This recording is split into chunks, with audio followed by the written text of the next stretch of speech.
all right. What's the plan? The plan is to continue to grub. I think now is about time to up my calorie-based intensity just a touch, right? I'm not saying insane. I'm not saying jump to 5 freaking gazillion calories a day. But I think I have been steadily gaining size.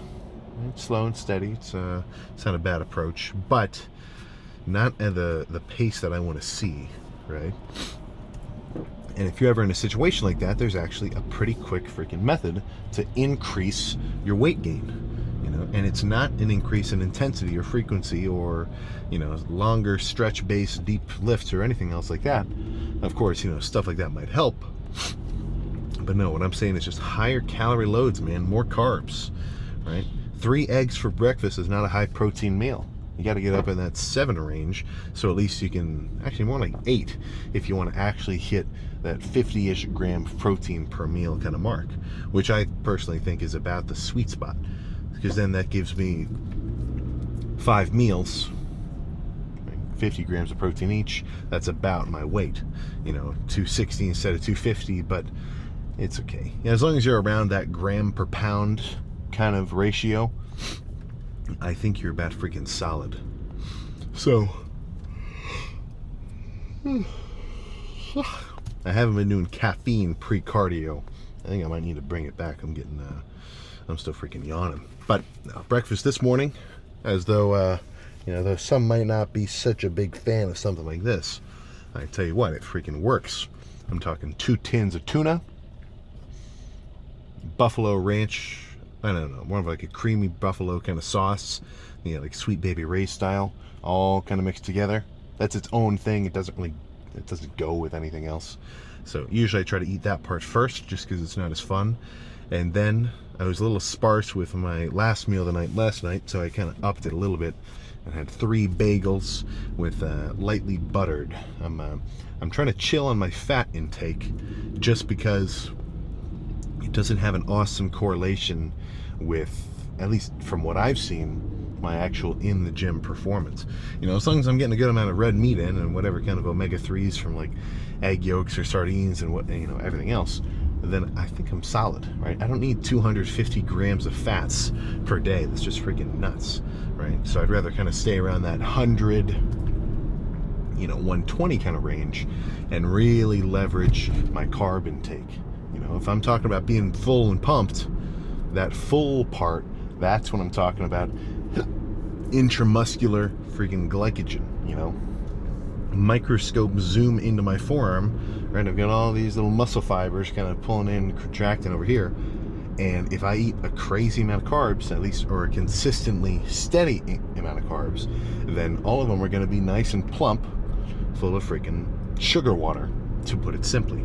You know, because that's essentially the quickest source of energy for your, you know, powerhouse of your cell to pump out ATP is from, right, glycogen.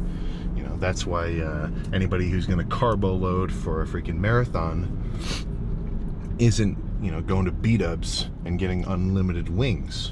No, right? They're eating pasta, they're eating whatever, so that they can essentially fill up their temporary storage of, you know, energy, all that kind of muscular glycogen and everything else, so that they've got fuel to burn the next day when they do their activities. Now, I don't think about it so much like that because I'm not an endurance athlete. You know, that's not the part of my training that I'm really going for. But as far as I'm concerned, to be in a state of progression, and in a lifting context, that's a state of growth, that's when you're actually essentially just full, right?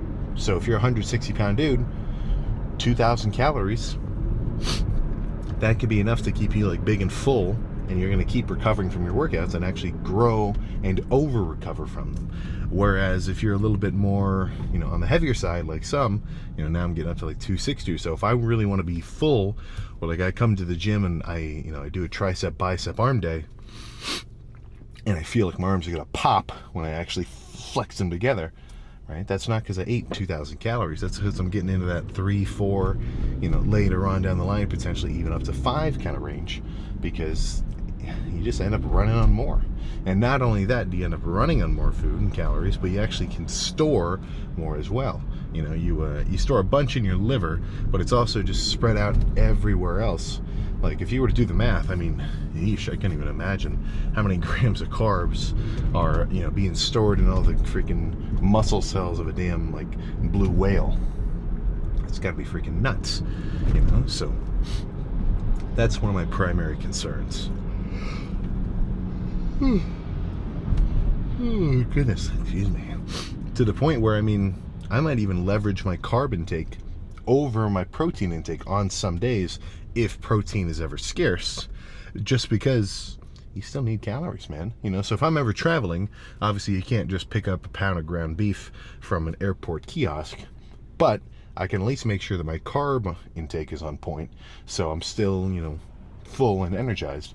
And when I go lift the day after, I've still got something to run off of. You know, I got fuel in the tank. You know, so that's kind of how I think about it. If I had a day with no protein, it probably wouldn't change much. If I had a day without carbs, I might lose 5 pounds by the next morning, just because, you know, I've kind of flushed some excess intramuscular fluid out of my body, right? Because I didn't replenish it. And if you have a real good heavy workout, you're burning carbs, man, right? I'm talking anaerobic activity. You're running off glycogen.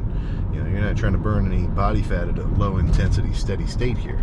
You know, so if I got one message to leave you before I go do my 30 minutes on the seated bike, it's that you have got to start chowing down.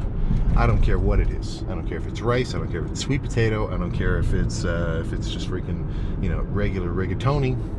Whatever you're into, as long as you can start actually increasing your daily intake 50, 75, whatever grams of carbs per day on a steady basis, so you can actually continue to gain size, dude, the better, right? I mean, it's not rocket science. It's actually relatively simple, you know, because the more that you eat, the bigger that you'll be, to a degree, of course. You know, if you overeat, then you're perma-bulking, you're getting a little too soft, you've lost it. Right, there's a sweet spot, but you know, you got to try your best to get up to this range. Usually actually eating a lot of food is the difficult part. Backing off on your intake is not often the problem. Usually if you think that's your problem, it could just be that you need to increase your activity level, but that's for a different day. So I think no more chatting. I'm going to go in there and sit down for 30 minutes. There's something special about scrolling on your phone after having done a workout, be it weights, be it cardio. There's definitely something extra special about having it be a real leg day, where like you did it, and then you get to really just sit down and freaking chill. It's a certain kind of zen. I would say it most definitely approaches that of potentially an ancient Shaolin monk, just at peace, right? But no longer. I've got shit to do. I gotta go eat something. So post pre-workout meal, as said, bagels and tuna. You know, I don't think that's a conventional breakfast anywhere, but what are you gonna do? So now, time for what may end up being a also unconventional lunch. Definitely going for white rice as the carb. It's just freaking easier to eat. Like, it's quick, you know. Because honestly, that was kind of a big breakfast. I can still kind of feel it now. So I'm gonna go a little tamer with just the white rice post cardio, and then protein wise, I don't know. I'm not sure. I gotta see what I have. I think I'm out of ground beef, but I'm not out of eggs, so I might just end up making it a rice and egg whites kind of situation. Not a bad combo, honestly. In terms of like simplicity of ingredients, I mean, egg whites with rice, you know, I mean, before you add any sauce or anything else kind of special like that, there's just there's just nothing you can do to get in the way of the straight nutrients, man. Right? I'm talking, you know, egg whites as a protein source alone, right? Not considering like, you know, macronutrients or micronutrients and omega-3s or anything else like that, but just egg whites as a, you know, straight protein source. S tier, easily. Ground beef also S tier, but it gets a little different because it can be a little fattier, and sometimes it's hard to calculate how many grams of fat you're eating. So I had to pull ground beef I mean, I didn't have to, but just for my own sanity. I had to pull ground beef from my diet the last few months of that prep, because even though I would strain, fat from it, I didn't know exactly how much fat was left. If I had a bowl of what was about 50 grams of protein, I couldn't tell you if it was actually 10 or 5 or 15 grams of fat that was kind of left over that I wasn't able to strain off, so it's just another variable, right? And the more that you don't know, calorie-wise, tracking-wise, the more unpredictable your results will be, right? There's no fats in egg whites. There's no extra fats in straight white rice, right? It's what you weigh is what you get. And actually, man, what the hell is going on with all the eggs? I mean, I'm seeing regular dozens, and frankly, it's like dollars for a dozen of eggs. This is insanity. I'm gonna get just like chickens, like I don't know how many, because I'm not eating like 3 dozen a day, so you don't need that many. But if I could get a steady flow of about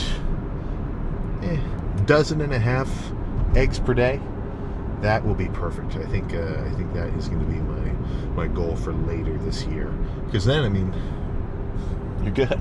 Plus, arguably, the quality is going to be so much better too, right? Because they're actually freaking, wild.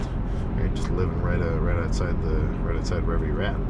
So I think that's getting the eggs are simple enough, right? Like if your parents' house or whatever.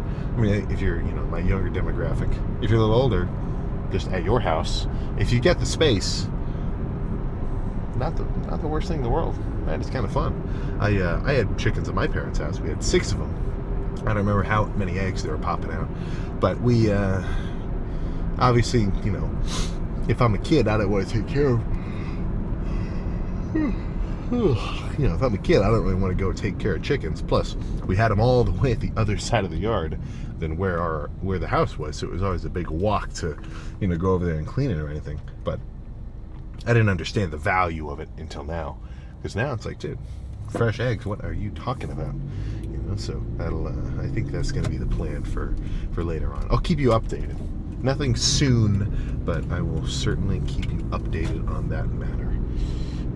Oh yeah, and I was about to say, raising a cow would be a little wild. You got to have some resources to do something like that. I think I'll just stick to a regular ass butcher, or maybe get like a big meat freezer and pull a Jay Cutler and buy like a whole cow at once. Because I mean, the dollar per pound is nuts when you're buying, like, I guess it's kind of weird saying wholesale if you're buying a cow, but I mean, if you're it's simple enough. You get a bunch at once, the rate is much better. So I think that's going to be the plan later on. Get an actual big-ass meat freezer. I don't know how many pounds of ground beef, but I need to get a good routine to actually, de-thaw it or defreeze it, right? Because it's like every time I have stuff in the freezer, it just ends up sitting in the freezer, and then I branch out and just use something that's already fresh in the fridge. So do I just take it out of the fridge or out of the freezer and put a certain amount in the fridge and they'll gradually warm up, or do I just leave? I'll figure it out. That's not a freaking rocket science kind of question. But either way, one other thing I'm getting at, this really is turning into a dieting sort of little talk. So I'll just make that the title of this one. There's no lift, I just probably use cardio. But yeah, when it comes to the dieting, bulking up, cutting down, maintaining, whatever, I tell you something, consistency and availability are the name of the game. And what I mean by that is you want to have the foods that are gonna, match what your goals are, ready and available at a freaking moment's notice if you're home, right? So having a bunch of rice already cooked that you can just scoop out into a Tupperware. Same thing with ground beef. You're perfect, because even if you're going somewhere, all right, let me get a meal. It takes you, 2 minutes to mix the whole thing up together, add some sauce, give it a shake, it's fully ready. You're good, right? If you've got to cook the rice, cook the ground beef, clean the dishes, or be a chump, which I happen to do a lot, just put the dirty dishes in the sink and leave it for yourself later, which now you're just in debt time-wise because you're going to have to come back and deal with it, just not as fun, right? So frankly, I think a 5-pound ground beef minimum at once is a good approach. I'll get like a salad bowl, and do not do this in a pan. It's conventional to do ground beef in a pan, right? That's what we all see. Terrible. Don't do it. Get a big ass pot, put that on the stove, and then add however many pounds of ground beef. Put it on low, let it kind of simmer up, just stir it on occasion. Before you know it, the whole thing's finished. If you do that with a pan, you just splash an oil all over the place. How the hell are you going to strain it? Absolutely terrible. Big ass, mixing pot. That's where all my ground beef gets cooked. And guess what? No mess on my stovetop, except for when I kind of, spill when I'm straining it. But that's unrelated to cooking. That's its own separate kind of process. Now I just got to get my rice cooker fired up again and have, however many grams of carbs of rice warm and ready all day for me to chow down on. Because if I can reduce my, I guess you could kind of say, time to meal average, so my TTMA from, I don't know how many minutes it is now, but down to a much more, honestly, if I could get to a minute average, that's sweet. Because then it's like, all right, I better eat something. Boom, meal. Rather than, oh, I better eat something. Oh, well, I'm gonna have to go to the kitchen. I'm gonna have to put something together. Missed meal. Goals no longer being achieved. What the hell are you doing? So that's my ending little shtick there for anybody curious about some of those diving tips. Oh man, I'm gonna need a post-cardio nap at this rate. But either way, I mean this was recorded today, so if you're watching this, I was just saying all this like 30 minutes ago. But for any of you who are going to be watching tomorrow, that's when I'll have an actual lift. I've got actually I'm not sure what I've got tomorrow. Well, what I've got tonight. So I guess I'll just see you tomorrow to find out.